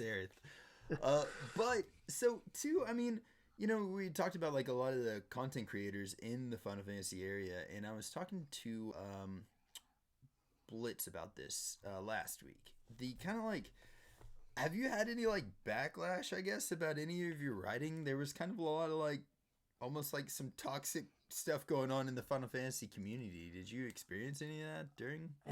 I've personally been quite lucky and have dodged a lot of it. Yeah.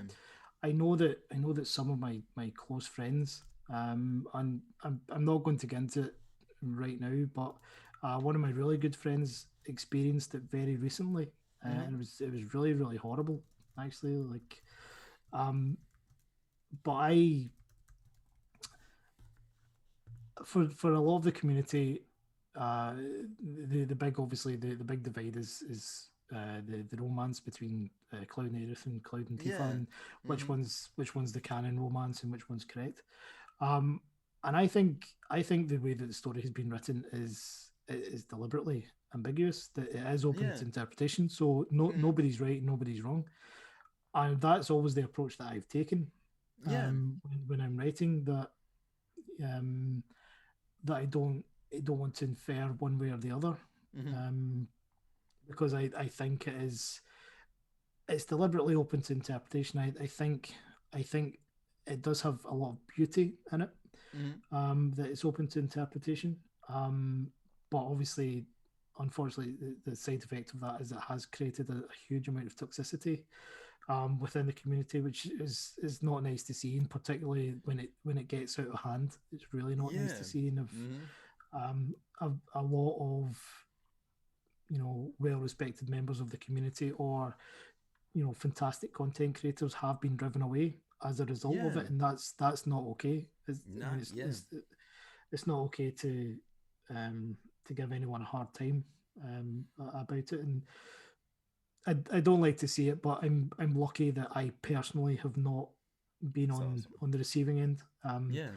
But I think that that's a side effect of me approaching it all with, okay, this is open to interpretation, sort of thing. Yeah. Yeah. I guess it's like it makes it a little less divisive whenever you present it like that, you know. But it's just it's wild to me, especially like like some of the people that have had like Night Sky Prince. Love that guy. I've been following him since I pretty much since he started the channel, and it just kind of almost pushed him away from even like Yeah, covering it. And hopefully he comes back to it, man. You know. yeah. Yeah. What happened to NSPs is not cool. Like really, really, really not cool. And Mm-hmm. when I first started speaking with him online, it was round about the time where that had all gone. So he was leaving the remake community and starting to pick up his Final Fantasy XIV community. So it Mm-hmm. was, yeah, it was pretty horrible to see. Yeah. So if NSP is ever watching, please know that you are loved, you are welcome, and don't listen to these bampots that Definitely. drove you away. Yes, I 100% agree with that statement. And also, okay, I am Nightmare asked, how can I plug him? Because I guess he's working actually right now on a strategy guide for I think is it for Integrate? Is that what you're working on that for right now? He releases strategy guides for the game, so I think that's what he's working on. But he was like he wants to plug you for his Oh, strategy guide. thank you. That's very very kind. And any way that you can just mention the book and make advise that it's available on Amazon would Mm, be enormously helpful. But if there's anything specifically that you would like to discuss, my DMs on Twitter are open, so feel free just to drop me a message and we can have a chat. yeah, and I mean, man, honestly, thank you for getting back with me. You're a very open person, so I think that's awesome. We need more of that, I think, in the world. But like, Thank you. literally, you've wrote a great book here. I cannot wait to get my hands on the hardcover of that. And you said it's going to be going through Amazon as well too. Yes, Amazon itself doesn't allow you to publish hardcovers through them directly, but Mm-hmm. you can publish it from a third party and then sell it on Amazon, Oh, there which you is go. what we're going to be doing. So that's Mm-hmm. having all that up and running is one of the reasons that there's a slight delay. Yeah, But it will be within a couple of weeks. That'll be yeah. available. So very, very, very excited about that. And again, thank you for reaching out. Thank you for having me. And Yes. I'm always happy to talk about Final Fantasy VII. Always happy Okay. to talk about myself. Um, and I'm just again, I can't stress it enough, but it is true that I'm just grateful for you know, every single person that picks up a copy of the book, everyone who enjoys it, everyone who says thank you. Is I would do all this in a heartbeat, just because Yeah, it's a passion of mine. But that's awesome. the fact that other people get some joy out of it means the world to me. So thank you to everyone who has That is picked it up. that is awesome, man. Well, I cannot wait. I'm excited to see what else you come up with. And like you said, is there any will you have a link to the Kickstarter for the Greek mythology book? Yep. So I'm hoping that that will be up within the month. So what we'll do is we'll do a sort of a pre-launch where I'll let everyone know that we're getting ready for the full launch. Mm-hmm. And the sorry, my dishwasher's just started by beeping in the background. Singing to you. Yeah. So I will use my social media just to sort of advertise that Mm-hmm. that's soon coming up, Okay. before we do the full launch. But I expect that that will be available within the month, Yeah. and at the same time we'll sort of publish the cover for that. Mm-hmm. So we're working on the cover at the moment. That's awesome. Yeah. And yes, I Am Nightmare. I will make sure that I post the link to this book, and I'll put it in our Discord. I'll put it everywhere as well. I appreciate that so much. That's massively kind. And if there's anything I can do in return, please just let me know. Hey, well, brother, I appreciate your time so much. I know you got to get out of here, but again, thank you for coming on, ladies and gentlemen. Thank you again for having me, John. It's been amazing. I've had such a good time. Likewise, brother. Thank you to everyone for watching and listening to my ridiculous Scottish accent. I think everybody here loved it, man. Every single person has been like, his accent is amazing. So yeah, if you want to hear some more, all my Final Fantasy VII Remake breakdown videos are actually on Kupocon's YouTube channel, so you can listen to me talking about Final Fantasy VII to your heart's content. Well, you've at least got about 20 to 30 fans in here right now, so there it is, brother. Well, I hope you have a blessed rest of your night, and thank you again, everybody in chat. Y'all have a blessed night, and yeah, we'll be seeing y'all later. Do you have any? You said you can meet. Okay. You can find you on Kupocon's website. You're on Twitter as well too. So yep, the best way to contact me directly is via Twitter. It's just at FFVII novels. That's all one word. Patreon, if you want to check out my works, most of the books are free to download, so that's just www.patreon.com/m.j.gallagher, and the Final Fantasy VII Remake breakdown videos are on Kupocon's YouTube channel, but you will also find all of the content, both the Nibelheim Instant audiobook and all the videos themselves, just on Kupocon's Patreon, which is patreon.com/Kupocon. And it's all free to watch, all free to download. Nice. And again, like I said, I'm going to be dropping all those links in our description, and I'll also be posting them on our Twitter account as well. Guys, y'all have a blessed day, and thank y'all again. Thank you, brother. Thank you so much. Bye-bye.